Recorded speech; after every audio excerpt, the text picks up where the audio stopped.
Si pemiliknya ini pesugihan atau memang pala kerbau yang dikubur itu permintaan dari jin aja? Sebenarnya mintanya nyawa orang, Mbak. Ini kalau nggak pulang keluar dari sini, area sini, mati, dibawa, dijadiin tumbal kali, gitu kan. Tetap begitu kan.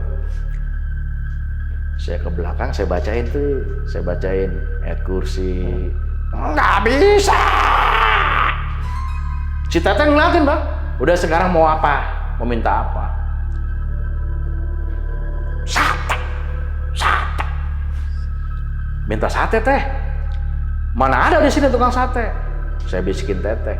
Kalau minta sate itu artinya minta nyawa. Hah? 2 rakaat. Di rakaat kedua begitu saya waladhdallin. Belakang saya. Amin. Suaranya Nyong. Nggak mungkin si Nyong jadi mamam gua. Nyong itu Katolik, Bang.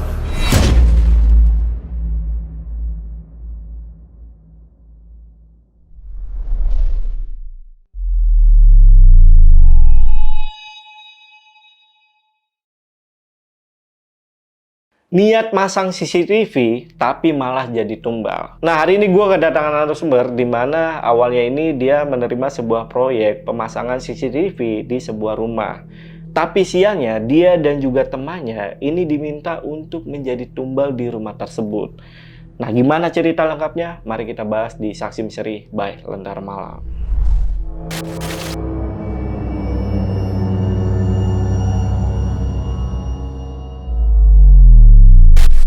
Oke guys, di sini udah ada narasumbernya nih guys. Namanya Om Isom. Kita sapa dulu aja. Om, Ya. apa kabar Om? Alhamdulillah, baik. Baik Om ya. Baik.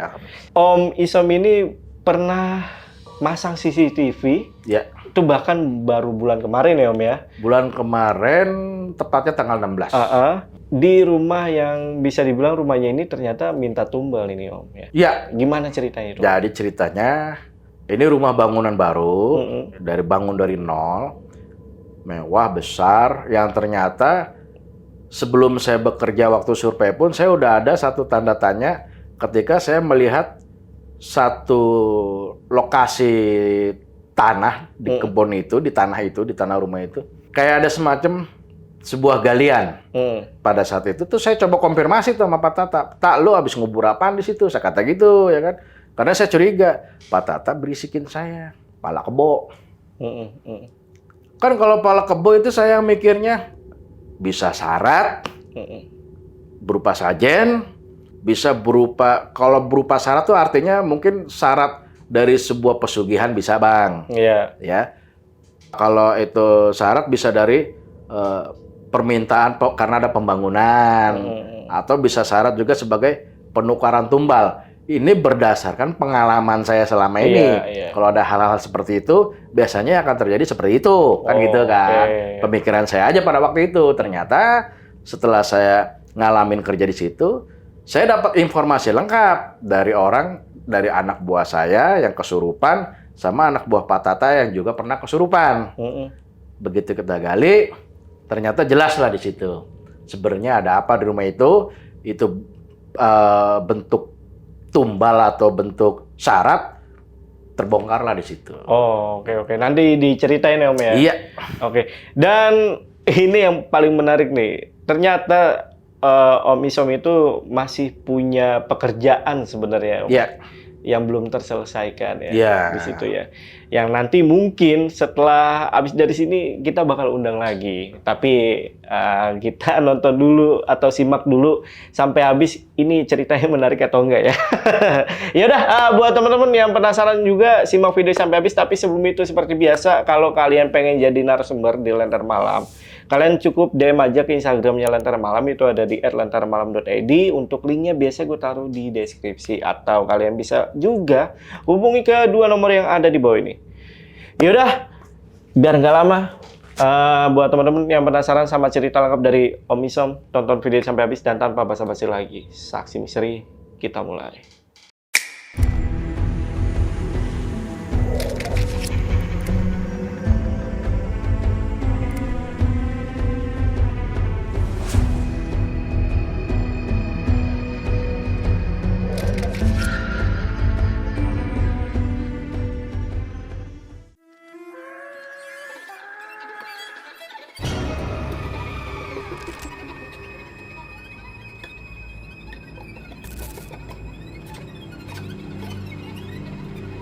Ini awal kejadiannya itu tepatnya bulan kemarin. Itu di tanggal 16 hari Kamis saya ingat. Ya. Jadi awalnya gini, Bang. Saya cerita background saya dulu ya. Saya itu kan dulu maintenance di sebuah perusahaan otomotif. Karena saya maintenance itu bergerak di bidang perawatan gedung ya kan, yang berhubungan sama listrik juga segala macam, plumbing juga saya main. Kenalah saya dengan seorang bisa dikatakan mandor, namanya Pak Tata. Ini nama asli nih, Pak Tata ya. Dia itu sebagai mandor di salah satu subkon kita. Dia kontraktor lah ya. Kita sering tuh tuker-tukeran job. Misalnya ada, Som, gua ada kerjaan nih, tarikan CCTV atau apa. Lu mau garap gak? Jadi. Yang penting ada lebih-lebihnya gitu kan. Singkat cerita, begitu saya resign dari perusahaan itu, saya buka usaha sendiri, Bang. Saya buka usaha ya, bergerak di bidang laundry ya. Ada 2 tahun setelah saya resign, saya juga lagi anteng ngejalanin laundry. Tumbenan Pak Tata kontak saya. Som, apa kabar gitu kan? Posisi di mana? Saya bilang Bekasi gini gitu kan. Masih main CCTV nggak? Ya kalau ada sih boleh, harga cocok berangkat. Saya kata gitu kan. Iya. Gitu. Gua ada nih, cuman jauh Som. Lu bisa? Daerah mana? Saya bilang. Daerah Malingping. Malingping itu masuknya ke Banten ya. Banten. Arah-arah Merak ke sono, Bang, Merak. Ya udah, itu hari Selasa. Dia calling saya gerak cepat. Kita waktu itu tuh udah deal-dealan harga walaupun saya belum survei, karena kan makan waktu jauh, survei dulu, main harga dulu, kelamaan. Saya udah percaya sama Pak Tata karena sering main sama saya. Lu gua kasih harga sekian Som, jadi saya harus nyari temen dong nih, connect dong buat bantuin saya. Saya lagi mikir siapa ya gua ajak kerja. Saya ingat saya punya teman orang Ambon, Bang. Panggil-panggilannya sih saya nama aslinya aja nggak tahu, Nyong aja selama ini panggilnya Nyong gitu kan. Dia waktu perkenalan nama saya juga baru kenal. Nama lu siapa? Nyong, Bos. Kalau manggil saya bos aja dari dulu, dari pertama kenal, Bos. Jaga warung di seberang tempat saya tinggal. Disitulah kita akrab akhirnya. Singkat cerita, saya ke tempat dia, saya ajak kerja nih. Nyong ada kerjaan gini. Lu mau nggak? Oke, Bos. Cuma gini, Nyong. Lu kan ninggalin warung, gua ninggalin laundry. Gua target nih kerjaan, syukur-syukur bisa 2 hari, mulur-mulurnya 3 hari. Karena gua nggak bisa tinggal laundry lama, dan lu juga nggak boleh. Jadi dia jagain warung abangnya. Mau tuh, Bang, berangkat. Berangkatlah, saya hari Kamis pagi berangkat. Jam 8 kita udah berangkat, OTW. Lewat Rangkas Bitung, terus Malingping. Di satu lokasi kita dijemput sama anak buahnya Pak Tata. Dari lokasi penjemputan itu ke lokasi proyek, itu ada 1 jam, lebih dikit dah. Saya sampai ke situ itu sekitar jam-jam 3:30 dah sore ya. Saya ketemu Pak Tata, langsung saya ketemu proyek rumahnya gitu kan. Rumahnya gini, Bang, itu rumahnya di daerah terpencil, tapi mewah. Saya datang aja saya bingung, ini rumah nggak salah orang bikin rumah di sini kayak begini. Bangunannya 4 lantai. Untuk garasi mobilnya dia ada basement. Jadi gambarannya nih, Bang, kalau dari depan nih kita nih ya, ke kanan itu basement, tempat parkiran, kita ngambil ke kiri naik, ada taman-taman, itu pintu lantai 1, gitu gambarannya, 4 lantai gitu kan. Udah, saya sampai ke situ, udah lama nggak ketemu sama Pak Tata, kita ngobrol-ngobrol, langsung saya bilang gini, layoutnya mana, Tak? Saya dikasih layout, titik-titik kamera yang harus dipasang di mana. Saya langsung berdua genba tuh. Keliling, ya kan? Nyong, teman saya ikut. Saya kasih tahu, Bang, Nyong speknya Nyong nih ya, humoris. Tukang bercanda. Kita itu nggak tahu dia bercanda apa serius, kita nggak tahu. Ceria ada orangnya, gitu kan. Nggak pernah sakit hati, pokoknya. Makanya saya ajak dia, rajin orangnya. Saya bertiga nih sama Pak Tata. Begitu saya masuk, kan kita masuk dari garasi bawah. Jadi di belakang garasi itu, rupanya ada ruangan, ujung gudang, habis gudang kamar pembantu, sebelah lagi itu toilet pembantu dan area buat cuci baju di situ. Karena saya lihat ada mesin cuci masih di dus. Wah, area cuci nih. Nah, dari area situ ruangan itu bisa naik lagi ke atas, akses tangga buat ke lantai 1. Ya, kita keliling-keliling. Baru masuk nih, masuk ke lantai 1. Itu saya disambut langsung dengan bau kapur barus, abang tahu kapur barus? Iya. Yang buat mandiin mayat. Iya. Tapi saya mikir juga, karena waktu itu lagi ngecat. Posisi lagi ngecat nih anak buahnya Pak Tata. Setahu gua kagak ada cat bau kapur barus, ya kan? Biar kata cat murah gitu kan. Nggak lama begitu si Nyong bisikin saya. Bos, kayaknya tempatnya seram.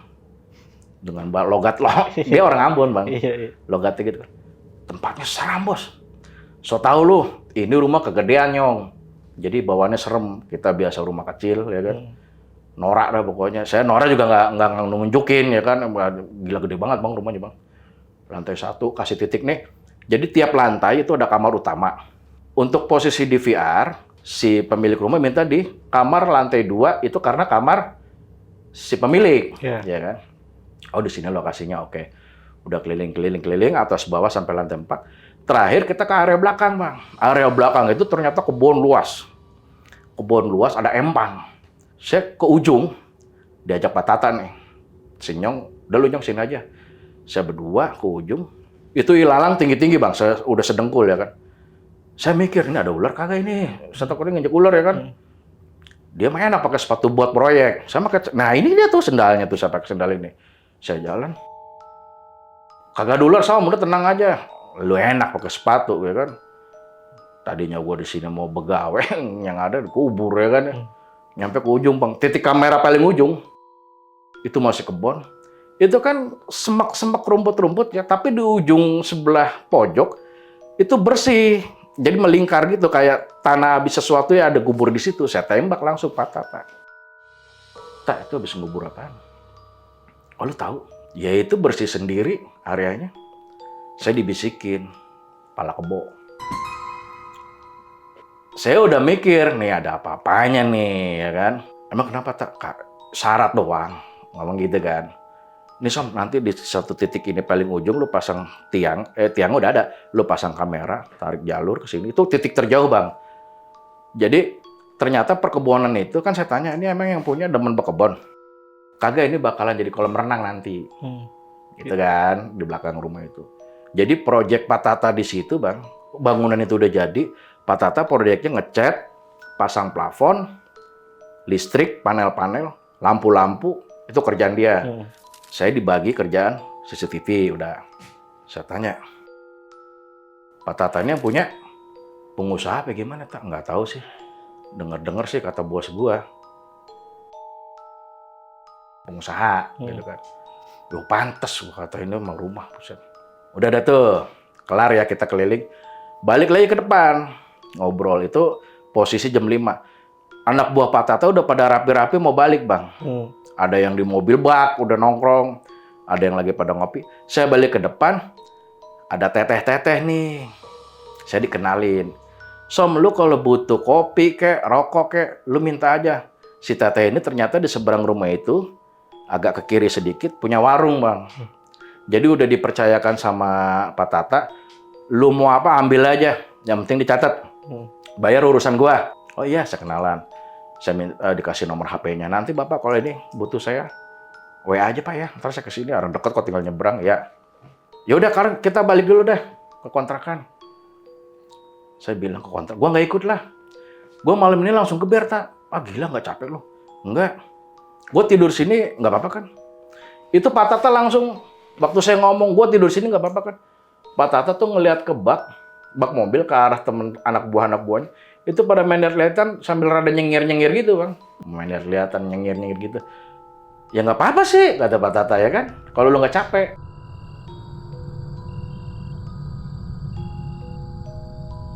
Udah, itu saya udah tanda tanya nih udah. Itu jatuhnya malam Jumat ya, Bang. Malam Jumat itu jatuhnya udah. Mereka bubar. Pak Tata mesen gini, si teteh ini Som, pagi jam 8 ngantar kopi sama sore jam-jam 4:30. Kita ngopi 2 kali. Kalau lo makan udah ke warungnya aja, makan, tulis, mau rokok segala macam udah pesennya. Jadi jadwal kopi pagi jam 8, sore 4:30. Jadi udah sip. Mereka balik, saya masuk. Jadi lantai pertama itu di depan tuh masih banyak cat. Terus kompon buat plafon tuh. Lampu-lampu kristal yang belum dipasang nih, Bang, banyak termasuk peralatan CCTV saya tuh masih di dus gitu kan. Ya udah, saya bilang gini, Nyong mandi dulu deh Nyong, lu mandi dulu sana. Oke bos. Dia mandi. Tiap lantai itu ada toilet, tapi yang dibuka sama Pak Tata cuma toilet di bawah, yang di toilet pembantu, karena yang lantai 1, 2, 3 itu nggak boleh dipakai. Ya, si Nyong mandi, saya baru keingetan bang. Gue lupa tadi nanya si Tata, ini rumah mewah begini ada barnya nggak?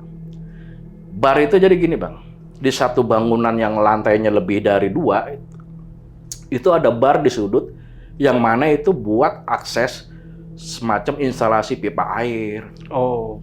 Jadi adanya di situ, luasnya kurang lebih 1 meter ya kan. Tiap lantai ada pintunya. Saya baru, gua kagak nanya si Tata. Akhirnya saya inisiatif nyari sendiri. Nggak mungkin nih, bangunan ini punya arsitek punya nih, nggak ada barnya mah. Saya suruh sekolah lagi tuh arsitek gitu kan. Saya keliling, biasanya di belakang nih. Saya ke dapur, di lantai 1 nih posisi. Ke dapur, area dapur gitu. Saya lihat pojok, ada pintu tuh besi kotak. Nah, ini dia nih. Posisi mau maghrib bang, si Nyong lagi mandi. Saya buka, istighfar langsung saya tutup. Pipa banyak bang, ada 2 jogor gitu, kaki. Hah? Saya ngeliat kaki bang, hitam. Istighfar langsung saya tutup. Gitu kan. Saya mikir gini bang, wah, gue udah ibarat kata selamat datang gitu kan, ya kan. Udah, yang penting gue udah tahu barnya ada di situ. Saya mikirin si Nyong gini bang, Nyong itu sama orang nggak kenal takut. Dia punya prinsip, gue berantem dulu, kalah nomor 2, prinsipnya si Nyong. Tapi kalau sama yang goib, penakutnya minta ampun bang. Saya jagain jangan sampai si Nyong diganggu, ya kan? Kalau diganggu, efeknya ke saya, dia balik, saya kerja sama siapa? Iya. Gitu, udah. Dalam hati saya ngomong, ya Allah mudah-mudahan yang diganggu saya doang. Udah tuh ya, saya udah ngeliat itu, udah saya tutup rapat-rapat, si Nyong kelar mandi, saya mandi. Nah, masuklah, habis Isya, jam 8, kita ngerokok nih. Saya tanya si Nyong, teman saya, Nyong lu ngantuk nggak? Capek nggak? Enggak bos. Begawe yuk, saya kata gitu kan. Ayo, ini aja Nyong, ini CCTV perangkatnya kita naikin ke lantai 2 biar kita nanti ngerjainnya enak. Udah di lokasi, ya kan? Kan penempatan di VR kan di pusatnya kan di lantai 2 punya si bos ya. Saya masukin ke kamar situ. Ini posisi mau jam 8 dah, belum jam 8. Saya turun naik tuh berdua tuh, ngangkat 1 dus, naik ke atas. Saya lagi di atas, ngecek kamera, si Nyong turun tuh, ngambil kabel ke lantai 1 kan. Naik lagi ke atas. Bos, ngopi dulu lah. Dia bilang gitu. Lu bikin kopi? Enggak, itu sih Mbak bikinin kopi. Saya mikir dong, Pak Tata kan bilang pagi, jam 8, sore, jam setengah 5-an. Tapi saya mikir juga, mungkin karena Teteh tahu saya nginep di situ, dibikinin kali kopi, ya kan? Tapi saya nggak nyium aroma kopi, Bang. Kopi kan nyanter kan baunya kan. Serius loh? Itu sih Mbak. Jadi si Nyong ngeliat si Mbak bawa kopi di nampan, ditaruh di ruang depan. Saya mikir juga Bang, perasaan pintu depan tuh gue kunci, kan banyak barang. Saya kunci. Tapi daripada gue capek mikir, survei aja langsung dah. Ayo kita ngopi. Saya kata gitu kan, turun tuh kita ke bawah kalian 1. Mana Nyong? Si Nyong tahu. Mak, begitu-gitu doang dia. Mana kopinya? Mak udah kampung, saya gitu kan. Saya bilang, nih udah ganggu nih, gondorua ini nih Bang, udah mulai main nih, ya kan, udah mulai main pikiran saya nih. Lo ngantuk, lo capek. Saya aru-aruin nih. Semenjak kejadian itu Bang, si Nyong itu tuh yang tadinya yang saya bilang tadi speknya periang segala macam berubah drastis. Mungkin dia mikirin, pengalaman pertama mungkin buat dia kayak gitu. Nah, saya mikir Bang, gimana caranya nih si Nyong biar kembali ke pengaturan pabrik nih. Jangan begini, ini udah berubah nih, udah bukan si Nyong nih. Yang ngelamun, diem. Kalau lagi ngelamun saya ajak ngobrol. Jadi ini anak kayak mikirin Bang. Nah, sampai udah kita naik lagi ke atas, bebenah deh tuh. Itu langsung pendiam Bang. Yang tadinya berisik, bercanda, ketawa, ya kan.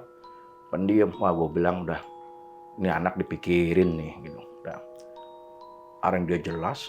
Tapi saya nggak bahas, Bang. Kalau saya bahas nanti akan semakin dalam tuh, semakin jelas kalau itu jin, ya kan? Iya. Saya aru-aruin udah kemana-mana, saya ajak ngobrol sambil ngitung apa, jack bensin segala macem, hitung kamera. Saya sengaja hitung di awal, ketika nanti ada kekurangan, biar saya ada waktu space buat ngadain cepet. Karena kan prinsip saya, gua kerja harus cepet, karena harus balik laundry, si Nyong harus balik warung, betul kan? Nah, udah beres semua ngitung, udah komplit. Ada malam jam 10 nih Bang, kita masih yang belum bisa tidur, si Nyong lagi mainin HP. Saya kata, Nyong, lu belum ngantuk? Nggak bisa tidur bos. Sama gue juga nggak bisa. Gimana kalau kita langsung bergerak aja? Maksud saya biar ada progres 1%, 2%, yang penting ada progres gitu kan Bang.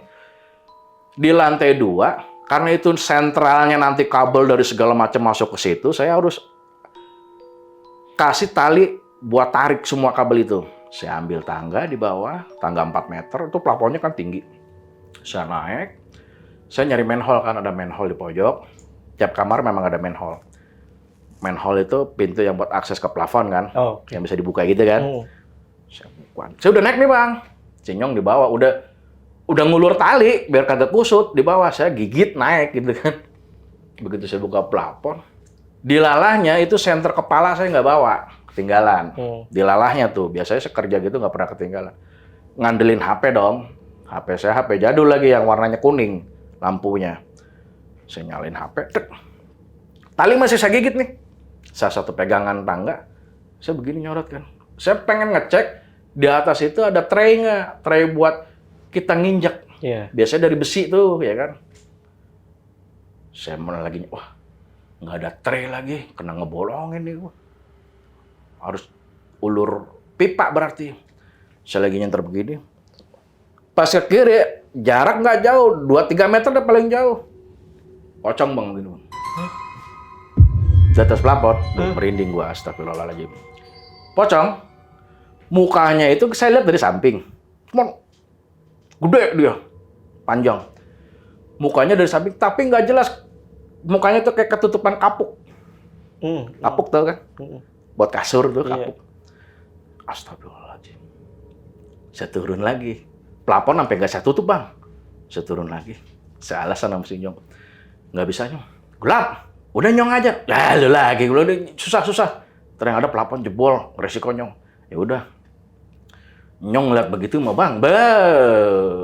Ya kan? Iya. Udah deh besok aja. Kita sekarang istirahat. Ya udah istirahat.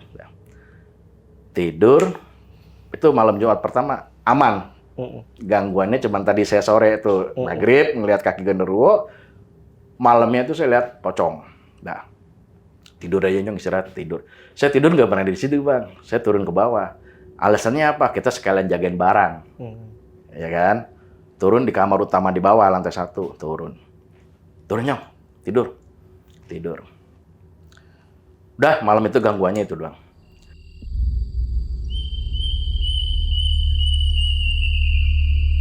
Malam kedua, besoknya nih, udah kerja, tarik kabel jalur dari depan, dari garasi, udah banyak dah. Kita udah kelar ininya apa, ada progresnya jalan gitu kan. Malam kedua, saya tidur, berdua si Nyong gitu kan, dia sebelah sono, saya sebelah sini. Jadi kalau saya tidur miring, posisi pintu itu ada di sebelah kaki saya, tapi sebelah kanan, ya kan.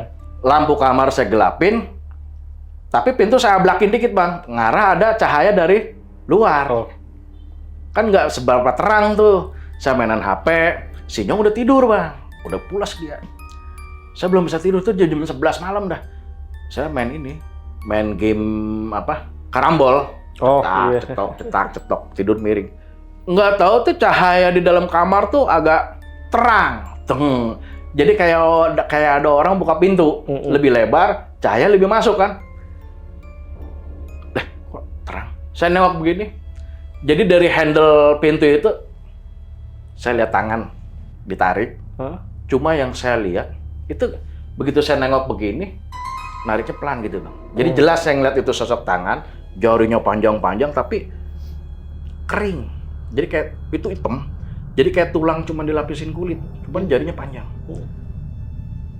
Saya lihat, astagfirullahaladzim. Kaki main dong, buat tutup pintu, ceger udah kan, nyalain lampu. Kacau nih, hari ini tiap hari gue dibantai gitu kan. Tapi saya masih kuat tuh bang, alhamdulillah saya masih kuat. Saya tutup, lampu kamar saya nyalain. Gue nggak bisa tidur kalau terang nih. Akhirnya saya ambil anduk kecil yang biasa saya buat mandi. Saya tutupin mata, saya tidur di celentang. Rep-rep saya. Suara blower AC itu saya masih dengar. Karena saya polin, kan panas di sana bang. Jadi saya polin. Blower AC saya high gitu kan. Saya dengar kuping saya, suara AC. Saya direp-rep. Direp-repnya apa? Kaki saya dipegang bang. Ada yang megang. Kaki dua-duanya kayak dipegang. Di mata kaki. Itu sakit banget bang. Sakit. Terus kalau kita dipegang ada orang dagingnya gini kan berasa empuk ya. Ini mau kagak kering. Jadi kayak ketemu tulang gitu kan. Saya longok begini, saya celentang. Ini rep-repan saya nih. Mukanya hitam. Tapi matanya kayak buta gitu, maaf ya. Gitu bang. Oh, iya. Kayak buta. Pegang kaki saya dua-duanya. Ngomong bang. Saya domelin. Reknawan ini. Bahasa Sunda bang. Mau ngapain di sini? Reknawan ini. Saya mau berontak nggak bisa. Saya ngeliat si Nyong tuh sebelah saya lihat si Nyong. Perasaan gua mah udah kencang banget itu teriak. Nyong. Nggak ngaruh bang. Akhirnya saya tenang. Saya sadar, oh gue direp-rep nih. Gue tenang. Kumpulin energi. Saya takbir sambil saya tendang. Lepas bang. Lepas kan? Saya istighfar, saya duduk. Nggak taunya si Nyong sebelah saya lagi. Gila, gue dibantai berdua. Saya tepok cek. Hei bangun lo. Duduk. Kenapa lo? Ngos-ngosan dia. Nyong mimpi bos. Dia bilang. Mimpi apaan? Nyong dicekek tengkorak. Mimpinya si Nyong dicekek tengkorak. Yang tadi cekek gue juga kan itu tengkorak itu. Iya kan? Kok bisa bareng gitu kan? Astagfirullahaladzim. Udah tenang Nyong. Duduk, kagak bisa tidur bang, sampai pagi. Nggak mau tidur dia. Udah bos, kita ngobrol aja lah. Ngobrol. Mau ngopi ke teteh udah pada tidur lah pasti, ya kan? Nyusahin orang. Udah. Sebenarnya tuh tadinya di dapur lantai 1 itu ada kayak beras ada bang, kopi, keperluan tuh ada. Ini nanti saya ceritain makanya nggak ada. Dulu kan beberapa hari waktu proyek itu baru berjalan, Pak Tata di situ, mereka pada tidur di situ. Tadinya, ntar kita ceritain. Kenapa sekarang nggak ada, gitu kan? Ada ceritanya. Udah, kita ngopi, kagak ini dong. Ngerokok mulu, air putih sih ada. Udah, ngobrol itu bang. Nyong udah mau subuh Nyong. Posisi jam 3 tuh, udah mau subuh lah, dikit lagi. Tidur aja Nyong, besok pagi, sepagi-paginya kita begawe. Oke? Saya bilang gitu kan. Saya coba hibur, ceria gitu kan. Oke. Masih tidur di kamar yang sama, di lantai 1. Saya tidur, dia tidur. Saya jam 5:30 bangun bang. Bangun. Ngeliat si Nyong, posisi teman saya tidur cuman miring ke tembok. Jadi saya dibelakangin. Saya nggak colek. Saya bangun. Lihat jam 5:30. Saya kaukin. Nyong, bangun. Ayo begawe nih. Ya kan? Biar cepet kelar. Kagak nyaut. Ah, udah pulas sekali. Ah, gue mandi duluan aja dah. Mandi tuh saya turun ke basement bang. Ke bawah. Ke kamar mandi buat pembantu itu. Saya baru lewat samping. Kan tangganya aksesnya tuh lewat samping. Saya belum nyampe depan kamar mandi. Ada suara air. Shower. Karena itu instalasi baru, saya memikirnya bocor kali. Iya kan?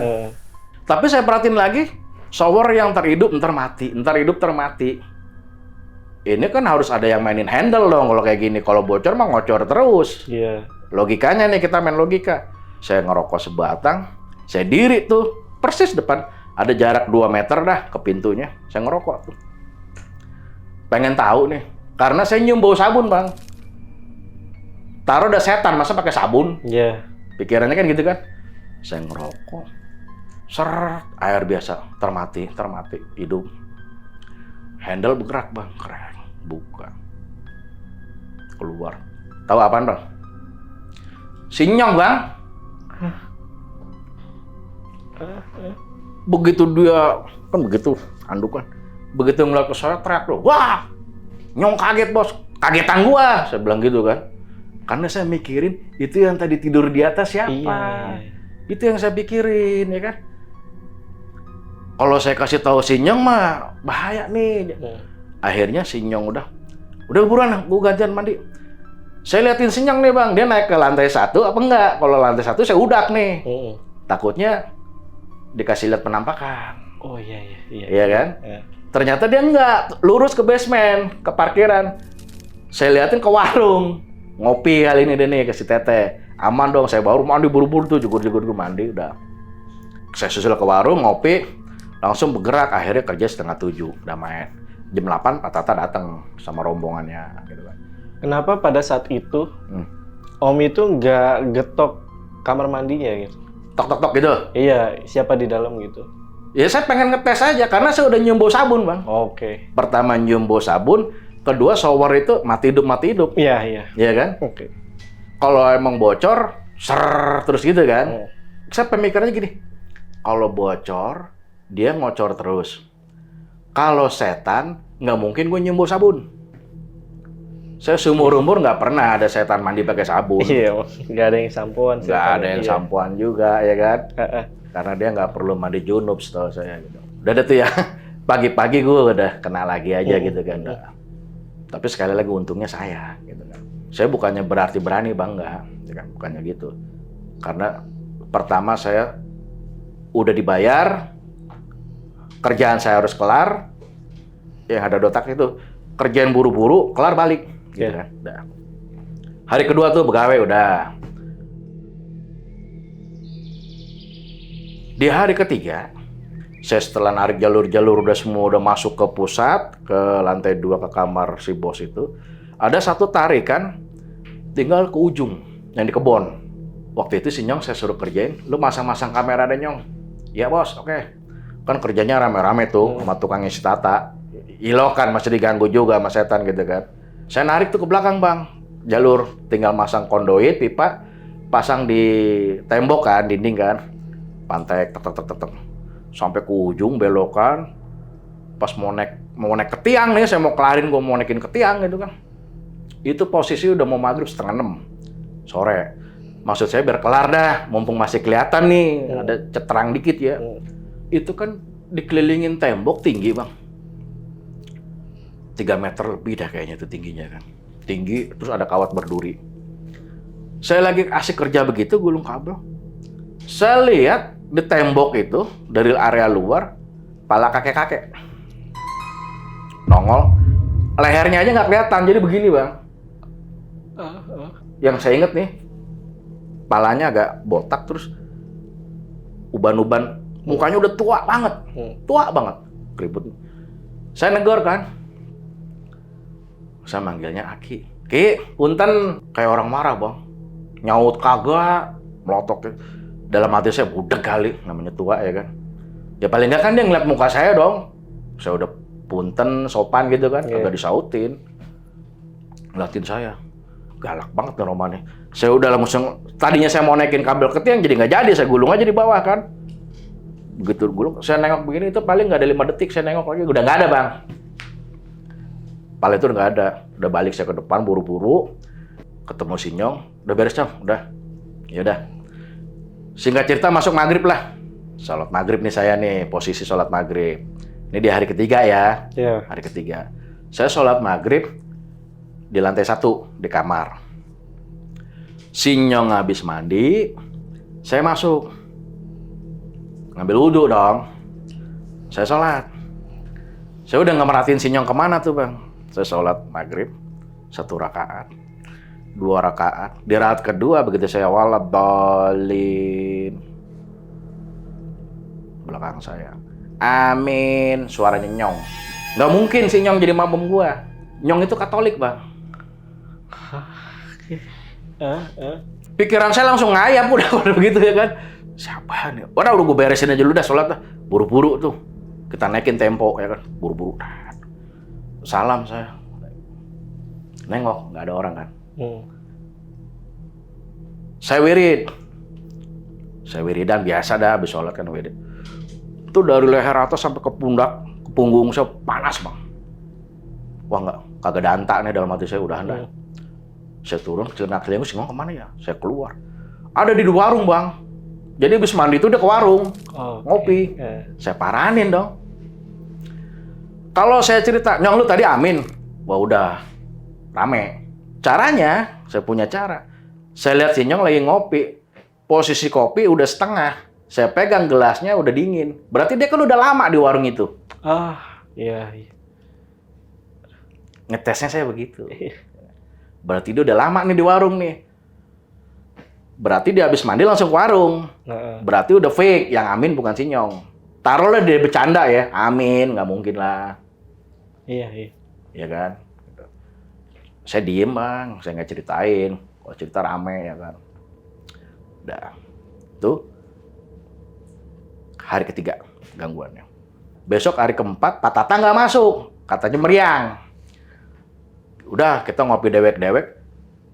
Sore itu, jam-jam 3, kita kongko di belakang. Jadi di belakang rumah itu, yang cikal bakalnya jadi kolam renang, ada gazebo, Bang. Gazebo, kita ngongko di situ pada, sama anak buahnya Pak Tata, ngopi, ya kan. Ngopi, ngobrol, ngarol gitu.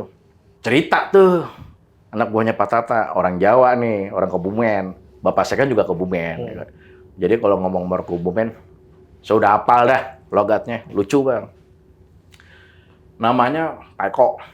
Mas Eko lah, umur masih di bawah saya. Manggil saja Pak Ade kok. Pak Ade, apa? Neng kene gak ono sing ganggu toh? Gak ada. Yang bener. Saya kan lagi jangan sampai nih. Di situ ada sing Nyong masalahnya bang. Iya. Saya lagi nutup-nutupin ini malah pada mau cerita nih si Jawa nih kayak gitu kan. Gimana tuh? Saya nginin ya kan. Tak ceritane loh. Si Nyong, ngerti gak nih dia ngomong Jawa? Si Nyong tuh yang melongo aja nyimak gitu bang, ya kan? Saya bahas santai aja ngerokok. Emang kenapa? Saya pertama tuh Pak Tata nggak percaya. Saya orang yang pertama diganggu katanya. Toilet di bawah itu, Pak De katanya. Itu kan ada dulu belum dipasang exhaust fan bang, masih lubangnya doang kotak. Oh iya. Exhaust fan tuh yang buat ventilasi. Dia lagi BAB itu. Dia,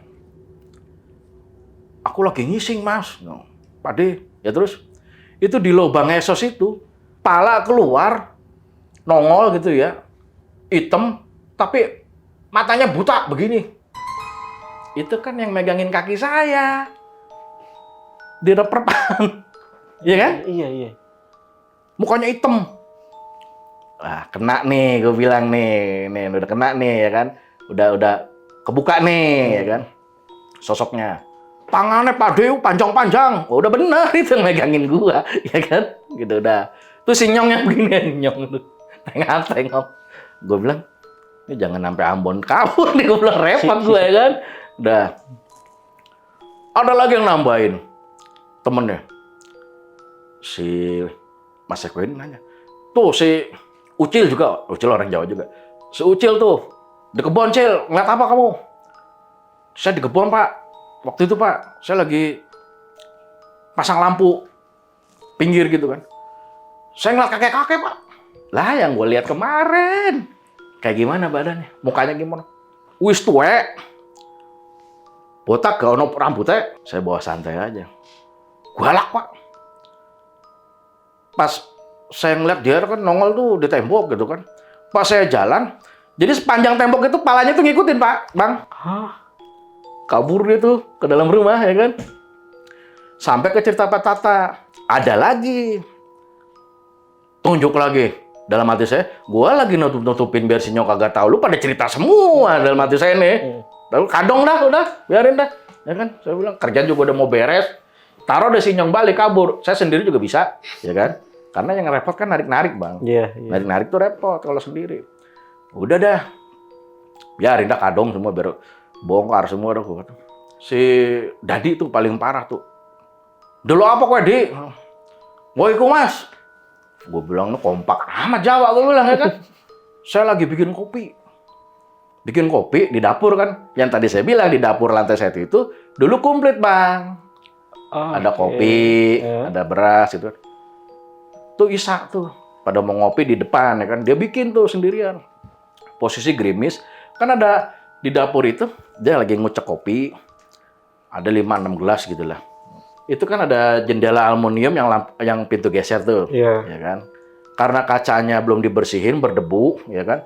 Kayak bekas potongan debu-debu potongan gipsum, itu kan nutup kaca. Jadi akses nggak begitu jelas. Cuma dia ngelihat tuh kayak ada orang tadinya.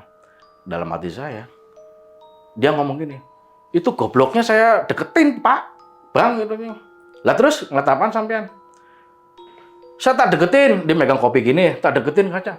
Tok-toknya dia ngelongok kaca begini, itu dia yang sosok dilihat itu juga ngelongok deketin gini, pocong sosok ya Bang.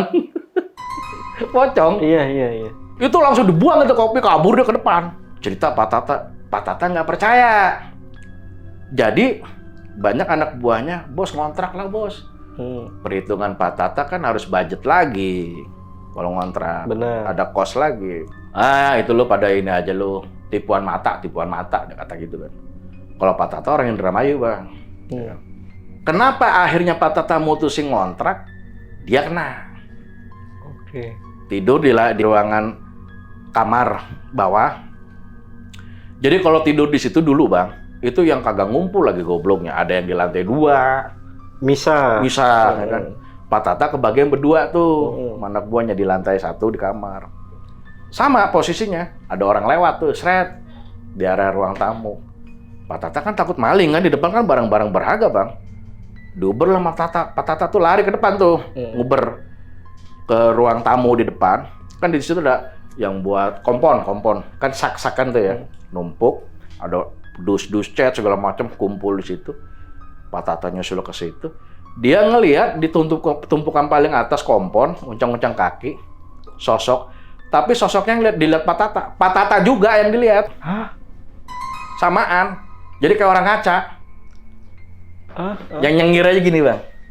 Sambil uncang-uncang. Ngeliatin Pak Tata. Besoknya langsung ngambil keputusan. Ya kita pindah. Girang anak buahnya. Bukan dari dulu. Ya kan.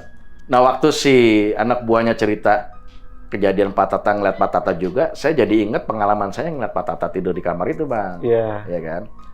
Saya narik kabel di daerah gudang di bawah, basement. Sebelah kamar pembantu itu kan ada kamarnya kosong Bang, ruangannya kecil dah. 2x3 lah. Ada orang tidur, ngadep tembok, jadi saya di belakangin, saya lagi di atas tangga. Nah, sosoknya Pak Tata lagi tidur. Saya berhenti ngebor-ngebor. Iya. Mantek-mantek saya berhenti. Pak Tata masuk dari mana? Oh mungkin dia punya kunci serep. Pemikiran saya. Nggak lama Pak Tata datang, saya konfirmasi. Nyampe jam berapa lo tadi? Datang tidur. Gue baru nyampe, kata Pak Tata. Serius lo? Gue lihat lo tidur tadi di kamar belakang. Yang saya lihat persis sosoknya Pak Tata, rambutnya pendek, persis dah, kaos-kaosnya sama. Pak Tata, karena saya ngomong begitu ketawa. Gue juga dulu ngelihat gue sendiri. Yang duduk di kompon itu. Iya. Itu mah biasa. Gue ngelihat gue sendiri, Som. Gila sih, serem banget itu. Iya kan? Gue buat pastiin, diajak saya sama Pak Tata. Yuk, belakang. Kunci, Bang. Kamarnya kunci. Emang ada kasur tipis di situ. Digelar. Parah amat, Tak. Makanya, gue pada ngontrak lo, gue aja kagak mau, gitu kan. Tanggung, Tak. Gue kalau ngandelin siang doang, kerja nggak kelar-kelar gue. Gitu kan. Udah. Masuk malam keempat. Ini harusnya nih kerjaan kan udah kelar ya Bang ya. Harus udah kelar. Ternyata nggak kuber Bang. Nggak kuber dengan segitu banyak tarikan, banyak titik.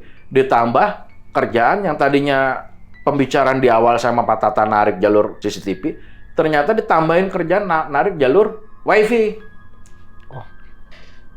Kabel jaringan. Iya. Di setiap kamar itu dia buat masuk ke TV. Ya. Buat masuk ke laptop, itu saya narikin tuh jalur-jalurnya. Sama buat ke router dari lantai bawah. Pembantunya juga kan minta WiFi pasti nanti ya kan. Sampai semua orang kaya banget Bang yang punya ya kan. Gede rumah itu. Gede rumahnya, mewah. Pilar 2 di depan tuh. Koruptor kali dalam hati saya. Koruptor kan kaya Bang ya. Begitu. Nah, si Nyong nih ada habis maghrib. Terima telepon dari abangnya. Iya. Mungkin pembicaraannya Katanya cuma 3 hari. Ini udah lu belum pulang-pulang. Berantem dah itu dia ditelepon tuh sampai di Sinyong ke ruang tamu ke depan. Saya dengerin aja ngoceh. Ada ntar ngomong Ambon, ntar ngomong Indonesia nyampur. Tapi saya dengerinnya nih berantem nih. Karena warung nggak ada yang jaga bang. Gitu. Dah ngomel. Telepon ditutup selesai. Di ruang tengah itu Sinyong posisinya duduk, kaki selonjor, tangan di samping begini, ngos-ngosan gitu kan, emosi kali ya. Saya bilang gini, kan tadi saya bilang Sinyong kan orangnya emosian bang, ya kan. Udah besok kita balik, saya bilang gitu kan, telat-telatnya sore, saya gitu kan. Udah nggak usah dipikir, enggak Nyong, ngomel-ngomel sendiri bang, kesel sama abang ya. Iya. Saya udah mikir bang, lu pakai emosi lagi. Tawan tempatnya begini, emosi, pikiran kosong, ngelamun, itu kan bikin buka celah di badan kita buat yang begitu masuk, bang. Iya. Ya kan? Saya haru-haruin, udah mendingan kita kopi. Saya ke dapur tuh.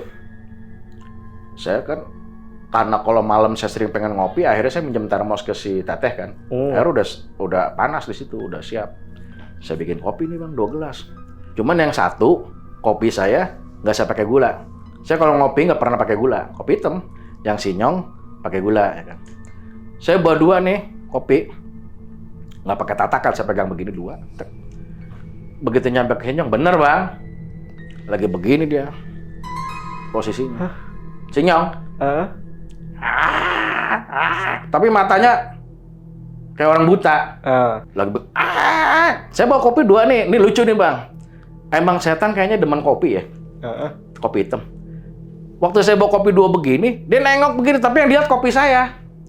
Kali kalau cara kita, boleh kok, gitu kali. Iya. Setannya gitu kan. Tahu kopi hitam kan, nggak pakai gula, ditaruh. Nyong, setepak.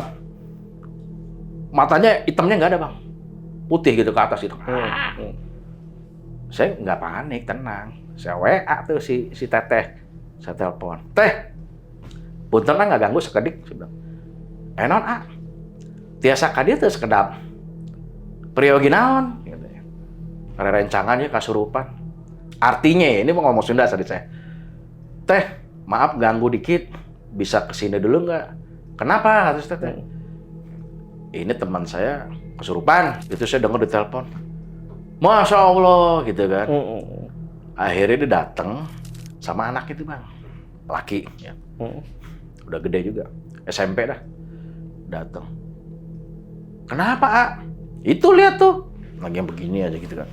Maksud saya kan mau coba komunikasi nih, Bang. Sama yang masuk nih. Sama jin ya gitu kan. Biar ada saksi. Si Teteh ini. Saya tanya. Assalamualaikum. Kagak nyaut. Oh, berarti bukan jin muslim. Kalau jin muslim nyaut, Bang. Oh, ya kan? Assalamualaikum. Nggak nyaut juga. Wah, bukan jin muslim. Kafir dia udah. Kristen, Bang. Iya, entahlah. Pokoknya kafir gitu kan. Konghucu kali. Udah gitu. Ini siapa? Saya kata gitu kan. Suaranya gitu kan. Tangannya begini. Kalau saya lihat perhatiin tangannya tuh kayak tangan yang saya lihat pintu itu, Bang. Mirip. Sama yang narik tuh. Iya, sama yang megang itu. Iya, megang. Begini kan kaku tangannya. Getar gitu kan. Cuman mata hitamnya kagak ada. Sinyong kagak kesurupan aja udah serem, Bang. Dipakai kesurupan lagi ya kan. Saya baru kali ini saya ngeliat orang kesurupan, saya takut. Baru kali itu saya. Nyong kan hitam, Bang. Ya saya hitam, dia lebih hitam gitu. Karena mungkin hitam, kesurupan, jadi ungu kali mukanya tuh. Jadinya hitam nih, Bang.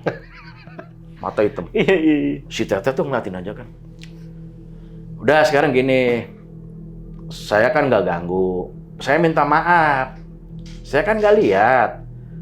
Kamu kan yang ngelihat, aturan kamu yang minggir. Saya kata gitu dong.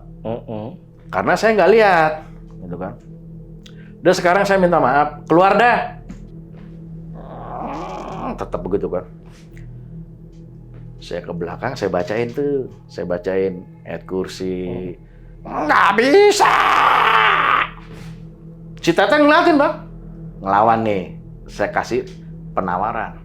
Udah sekarang mau apa? Mau minta apa? Sate. Gua aja makan Indomie, lu sate lagi dalam hati saya gitu Bang. Model aja lu ya kan. Saya tanya si Teteh, minta sate Teh? Mana ada di sini tukang sate? Saya bisikin Teteh, kalau minta sate itu artinya minta nyawa. Hah? Minta nyawa, minta sate, minta darah, minta nyawa Bang. Oh. Ya kan? Astagfirullahaladzim. Kan udah dikasih. Udah dikasih Teh. Pala kebo yang dipendam di belakang Bang. Oh. Ya kan? Iya. Nggak mau. Pahit. Pahit dia kata. Saya tanya, emang kalau, saya kan kepo dikit nih. Iya. Ya kan? Emang kalau manusia dagingnya manis? Manis. Saya kalau sendiri juga kabur Bang, karena ada si Teteh aja sama anaknya. Serem, gila gue bilang. Baru saya ngeliat orang kesurupan serem begini. Iya. Ya kan? Udah nih, kata si Teteh, ke anaknya, panggil Uwa. Saya bilang, Uwa siapa Teh? Itu yang dulu anak buah Pak Tata kan ada kesurupan kayak begini. Akhirnya si Uwa saya rehatin. Akhirnya itu Kang bikin perjanjian, minta ini, diturutin. Kok sekarang malah begini lagi? Si Teteh bingung kan? Udah saya bilang nggak usah ngerepotin orang. Udah ntar juga keluar, saya bilang gitu kan. Saya suruh keluar. Udah keluarlah. Nggak mau gitu kan. Saya udah pegel juga capek. Ambil air aqua gelas Bang, saya tepok dek. Saya belakangnya dari belakang saya sembur. Bubar. Bingung sih Nyong, tengok, bingung. Sadar udah keluar. Berarti saya bilang masih Teteh, nih Teh, berarti ini masalahnya belum clear. Saya jadi pengen gali, ini sebenarnya dulunya apa sih gitu loh. Iya kan?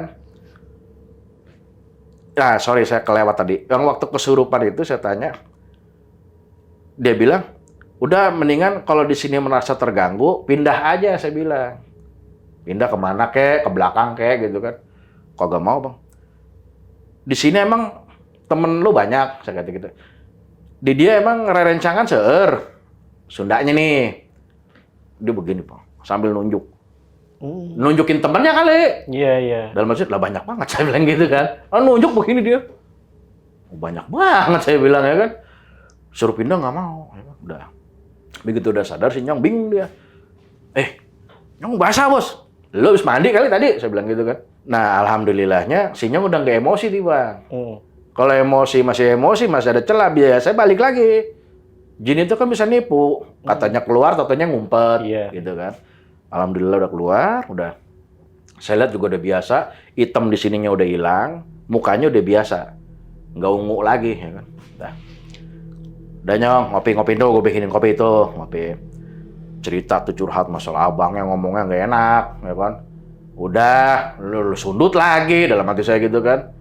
Terus ngamuk lagi, gue tinggal lu. Ngobrol, tidur. Hari itu kan Pak Tata nggak datang karena meriang. Nah besoknya datang saya interogasi. Tak, sini dulu. Lu jujur sama gua. Ngapa Sob? Saya ajak ke belakang. Apa sih namanya tadi? Saya bilang pendopo ya bukan? Gazebo. Saya ngobrol situ sambil ngopi.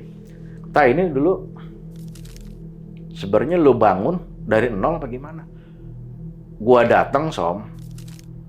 Itu udah begini. Cuma gua dikasih proyek ngecat, instalasi listrik, pasang panel tuh gua, lampu-lampu ya kan. Bahkan nanti kalau emang rencana jalan kolam renang itu bukan gua. Bukan PT gua gitu kan. Silsilahnya lu dulu ini apaan sih dulu? Lu kalau mau nanya ke si Teteh orang lama. Kalau mau nanya lagi lebih lama lagi ke Wanya si Teteh.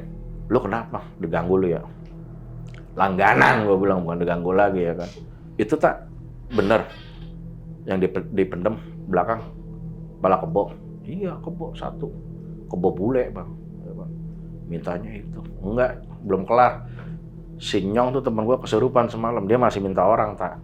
Jadi gini Bang, si Tata itu mengurangi 2 orang anak buahnya karena dulu hampir mati Bang di situ. Jadi dipulangin ke Jakarta, dibalikin. Karena menurut orang pinter di situ, ini kalau nggak pulang keluar dari sini, area sini, mati, dibawa. Dijadiin tumbal kali gitu kan. Makanya Pak Tata ngambil inisiatif pulangin aja dah, akhirnya berkurang tuh pegawainya dia. Iya dulu kesurupan sama anak buah gue gini. Akhirnya gue pulangin. Karena masukin keluarin, masuk lagi jinnya, keluarin, masuk lagi. Akhirnya malam itu juga gue balik ke Jakarta. Begitu masuk perbatasan Jakarta, baru sadar. Jadi perjalanan di mobil juga masih ngamuk, Bang. Begitu lewat, areanya mungkin kalau kata kita mah udah bukan daerah kekuasaan jin situ kali ya. Iya. Balik dia kali jinnya gitu kan. Kan jin juga begitu, blok-blokan juga. Udah. Oh gitu, tak ya. Iya tuh masih minta sate, tak masih minta tumbal tuh, gue bilang. Lu kerja sampai kapan, tak? Kalau bisa lu cepat kelarin kayak gua nih, gua udah aman nih, gua tinggal nunggu balik nih. Tapi sebenarnya saya masih PR, Bang. Nanti kalau udah jadi nih, saya di-calling lagi sama Tata buat serah terima ke yang punya, sama pengarahan settingan itu kan nanti yang punya yang pengen. Okay. Udah cukup arahnya segitu. Ini saya masih ada PR nih, Bang. Ntar telepon saya ke sono lagi. Iya. Iya kan? Kali aja ada inian lagi. Udah si Tata ngaku tempatnya horor gini. Ini malam terakhir, Bang. Malam terakhir, artinya besok pagi saya mau balik. Karena saya tadinya mau balik hari itu. Udah kesorean kan? Udah besok aja deh, Nyong ya. Sabarin ya, Nyong ya. Kita balik cabut pagi. Minta dianterin sama anak buah Tata. Langsung balik Jakarta. Udah beres, sudah. Lo tenang-tenang aja. Ya, Bos. Malamnya nih, judulnya malam terakhir. Diganggu, Bang. Parah. Saya di lantai 1, biasa sama si Nyong tidur. Abang tau bor baterai nggak? Iya. Bunyinya pelan, Bang. Itu ada di lantai 3 bunyinya nih. Karena malam mungkin sunyi, bunyi itu kecil di kuping saya. Saya colek si Nyong, Nyong lu denger nggak, Nyong? Bor ya, Bos ya? Iya, bor. Gue lihat dulu ya. Saya naik ke lantai 3 tuh, Bang. Di lantai 3 saya lihat ada box buat alat-alat. Di situ memang ada baterai, bor baterai, tapi keadaannya mati. Ditumpuk di situ karena lagi pemasangan gipsum tuh di lantai itu. Nggak lama dari situ, saya dengar suara, Bang. Jadi di lantai 3 itu, area belakangnya kita buka itu kayak ada semacam balkon ya? Balkon. Kalau kata kita balkon gitu kan. Saya dengar suara dari situ. Saya pikir anak bayi. Saya pengalaman, Bang, saya pernah dengar begitu waktu jaga gudang di Bogor. Saya udah takut, nggak taunya anak musang. Nah, musang nih, gue balik Jakarta bawa musang nih, ya kan. Saya ke situ. Jadi ada kaca, ketutupan gipsum 1 lembar. Saya angkat gipsumnya. Saya angkat biar saya bisa nempel kaca. Saya ngintip begini. Area ngintip saya waktu itu langsung ke lokasi ubin. Iya. Karena saya mau keluar gitu, nggak bisa dikunci ternyata. Musang nih, anak musang nih bunyinya begini, gua hafal nih. Tengok. Begitu saya ke pojok, saya tegesin, itu di ubin itu rambut, Bang. Setelannya tuh dia begini, ngebelakangin saya, nih saya di belakang nih. Saya ngeliat, wah apaan? Gua bilang. Bajunya hitam, jubahnya hitam, rambutnya hitam, panjang. Kan gelap tuh area belakang. Saya lagi denger-denger. Lagi saya perhatiin begitu, kayaknya dia tahu kali, Bang. Dia begini, Bang. Kabur saya. Nengok dia. Iya.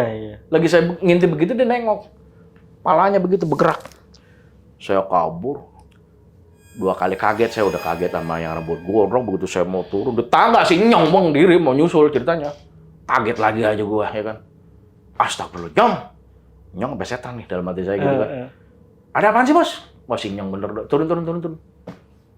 Anak musang, Nyong, gua kirain apaan. Oh, tuh saya yang ngos-ngosan tuh.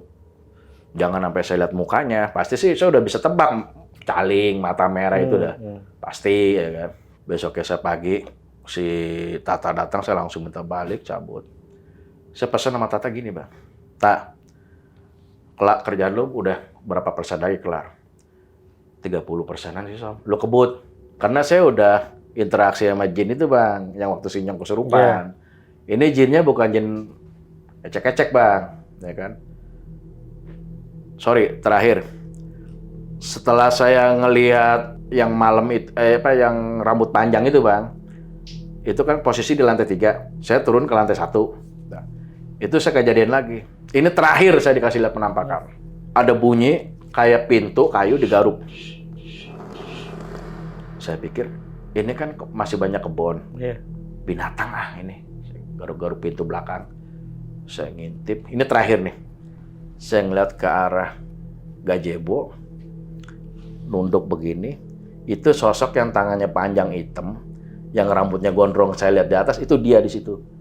Pindah. Lagi duduk, pindah jadi turun ke bawah, lagi duduk, tapi ngadepnya ke saya, cuma palanya kalingan rambut kan. Saya perhatiin, tangan kirinya itu kayak megang babi, Bang.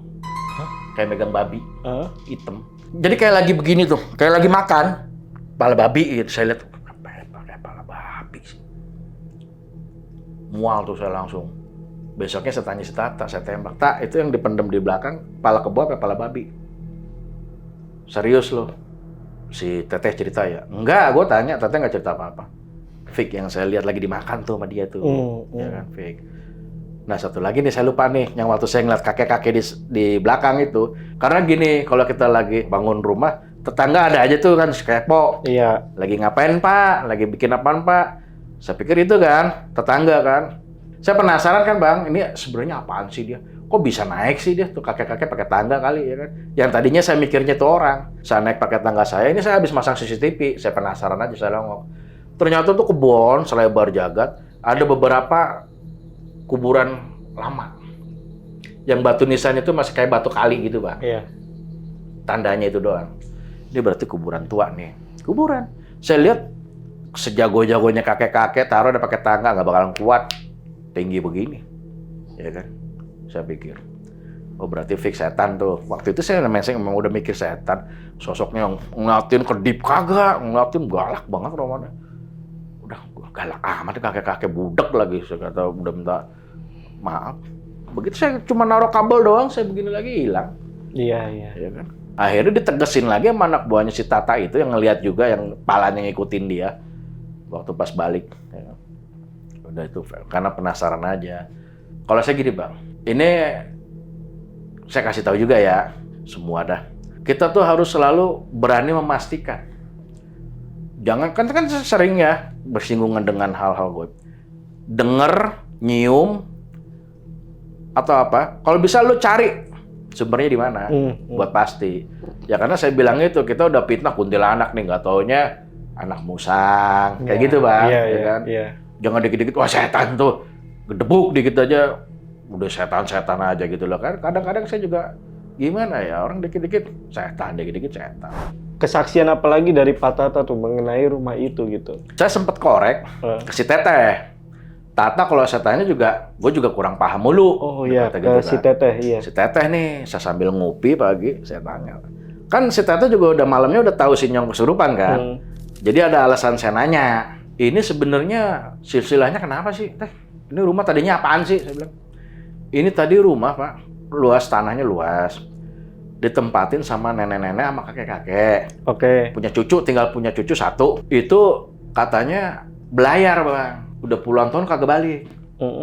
Makanya kata si Teteh, entah itu anaknya apa cucunya masih hidup apa kagak juga kagak tahu karena puluhan tahun gak ada kabar. Oke. Sampai akhirnya awalnya pertama yang meninggal di rumah itu neneknya, selang berapa tahun kata si Teteh, baru kakeknya meninggal. Nah akhirnya yang jual itu sebenarnya masih pemilik, masih kakek itu, cuman pemilihnya siapanya nggak ngeh, si Teteh juga nggak paham. Iya, iya. Dijual sama si pembeli itu. Tadinya cuma bangunan tua, dirubuhin, diambil tanahnya doang, dibangun sampai rumah segede itu, Bang. Oke. Sampai tanah belakang itu, empang punya si kakek itu juga dibeli. Yang bakalan mau dijadiin kolam renang itu, katanya gitu loh, dibeli juga. Berarti dalam hati saya ini, maaf ya, mungkin si pemilik nggak ridho kali dijual, Bang. Mungkin. Iya. Ya kan? Mungkin, ya walau alam dah. Dan juga bisa mungkin karena memang ya namanya tempat, di mana tempat pasti kan ada hal-hal begitu. Goib-goibnya, penunggunya ya. Karena kita kan hidup di bersinggungan lah sama jin, sama ya kan di bumi gitu kan. Wajar sih menurut saya. Selama dia tidak mengganggu secara frontal ya, biarin aja, Bang. Iya, iya. Yang penting dia nggak ganggu. Iya. Gitu kan. Kalau diusir kasihan Bang. Kita kalau ngusir jin kasihan loh. Kita balik ke diri kita. Lu di rumah lu udah dari kecil sampai tua lu di rumah, ujuk-ujuk lu diusir dari rumah. Sedih nggak? Iya. Pemikirannya gitu aja. Iya. Jadi kita ajak negosiasi selama dia nggak mencelakakan kita ya, nggak bikin penyakit, nggak bikin ganggu anak kita. Ya udah, selama itu nggak terjadi ya hidup berdampingan aja. Ya, benar. Gitu. Benar banget, benar Bang. Ya kan? Gitu. Tapi Bang, ini satu lagi nih Bang, pertanyaan. Ini terserah Abang mau jawab apa enggak karena ini berkaitan sama pekerjaan Abang nantinya karena kan masih ada lanjutannya ya. Yang mana? Nanti serah terima itu ya. Ya. Nah, ini si pemiliknya ini pesugihan atau memang pala kerbau yang dikubur itu permintaan dari jin aja? Setahu saya itu permintaan si jin. Oke. Sebenarnya mintanya nyawa orang, Bang. Iya, iya. Cuma itu sebagai penukar. Ternyata begitu saya konfirmasi ke jin yang masuk ke si Nyong itu, rasanya nggak enak, pahit. Tetap minta manusia karena begitu saya tanya emang daging manusia manis. Manis kan Iya, gitu tuh. iya, iya. Nyautnya kan. Oh berarti masih penasaran, makanya saya warning, saya tata, lu jangan lama-lama kerja di Marita. Kelar cabut udah. Oke. Karena ini ancaman. Iya. Ya kalau orang yang nggak percaya mah ya mungkin ya masa bodoh, tapi kalau ada kejadian baru lu nyengir gitu kan. Bahkan si mamangnya si Teteh juga itu, omnya si Teteh itu juga dia bilang cerita sama saya memang berat karena dia udah lama di situ dan dia nggak seneng tempatnya itu dibikin gitu, Bang. Iya. Diacak-acak katanya.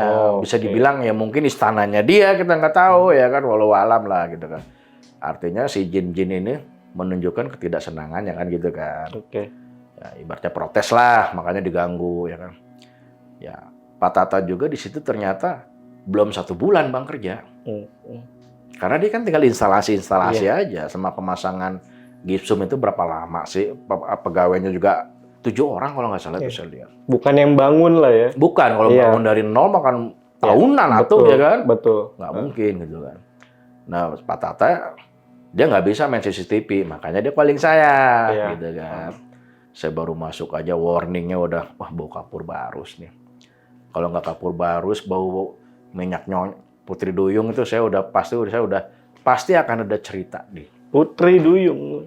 Putri Duyung itu yang belum tahu. Belum. Orang meninggal kan dimandiin pakai kapur barus. Iya. Itu kan ditetesin pakai itu Bang, wanginya Bang. Setelah dikafanin nih, pakai minyak yang Putri Duyung itu Bang. Oh, itu namanya minyak Putri Duyung. Putri Duyung. Iya. Oke. Mau beli ada. Iya. Beli tanya aja Putri Duyung. Buat apaan, Bang? Parfum mayit. Iya, buat apaan? Belum Kali mau oh gini baunya gitu. Jadi kalau nanti abang di mana gitu bau udah kenal gitu ya kan? ya ada yang meninggal aja gitu. Iya. Iya. Maaf saya sama kalau sama jin itu bukannya takut Bang, cuman nggak demen kagetnya. Ngagetinnya ini gitu. Kadang kita belum siap. Saya kalau hitungan pengennya lari mah begitu saya sholat dolin. Amin. Suara si Nyong itu jelas banget di belakang saya gitu. Hah. Nggak mungkin si Nyong makmum gua. Nggak mungkinnya apa? Karena dia Katolik. Iya. Gitu. Ya tak? Iya benar. Udah. Oke, berarti ini bukan si pemiliknya tidak melakukan pesugihan ya Bang ya? Kalau mau bicara pesugihan atau enggaknya kan saya juga nggak tahu. Iya. Jadi kalau mungkin nanti saya ada waktu kesempatan saya ke sana, kan kerjaan saya belum kelar nih Bang. Iya. Masih ada PR ya. Iya. Mungkin saya bisa ke sana kan nanti saya ketemu nih. Iya. Sama si owner nih. Karena serah terima paspor juga kan. Saya bisa aja nih paspor kita mungkin kan dia juga awam tuh CCTV. Paspor saya simpan. Saya kan bisa on juga tuh di HP. Kali mau lihat kali ada penampakan gitu nanti di sana gitu. Iya. Oh iya bisa juga ya, Bisa juga kan. Ya, tapi kalau ketahuan penjara gue urusannya kan. Kan privasi itu ya kan. Iya. Ya tapi kalau misalkan kita pengen ngundang lagi Om Insom, nanti kalian komen di kolom komentar. Oke, Om, makasih Om ya. Udah datang ke Lentar Malam. Mungkin untuk video kali ini gue rasa cukup. Gue Jamal dari Lentar Malam dan Om Insom izin pamit. Bye.